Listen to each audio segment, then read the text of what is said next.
Hello everyone. तो हम आज बात करने वाले हैं खेसारी लाल यादव जी और शिल्पी राज का एक बहुत ही बेहतरीन सॉन्ग के बारे में, जिसका पोस्टर आ चुका है और फुल वीडियो सॉन्ग का रिलीज डेट भी आ चुका है। और इस गाने को लिखे हैं अभिनव प्रताप सिंह जी और इसमें म्यूजिक दिए हैं प्रियांशु सिंह जी। और इसे गाए हैं खेसारी लाल यादव जी और शिल्पी राज जी, जो कि आपको स्क्रीन के ऊपर दिखाई दे रहा है। जिस सॉन्ग का टाइटल रखा गया है आम के सवाद, जिसका टाइटल है आम के सवाद।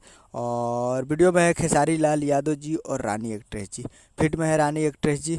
और ये फुल वीडियो सॉन्ग को रिलीज़ किया जाएगा। Video song release in on 14 जून को सुबह 6 AM पे, यानी कल परसों 14 जून को सुबह 6 बजे इसको रिलीज़ किया जाएगा।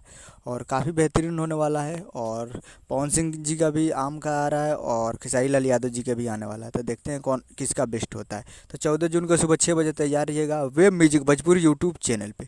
तो उम्मीद कर रहा हूँ कि वीडियो अच्छा लगा तो चैनल को सब्सक्राइब बेल आइकन प्रेस करते हैं, कैसे खेसारी लाल यादव जी का लेटेस्ट न्यूज़ लाते रहे। और वीडियो अच्छा लगा तो वीडियो को एक लाइक कीजिए और चैनल को सब्सक्राइब कीजिए। मिलते हैं अगले वीडियो में, तब तक के लिए जय हिंद, जय भोजपुरी।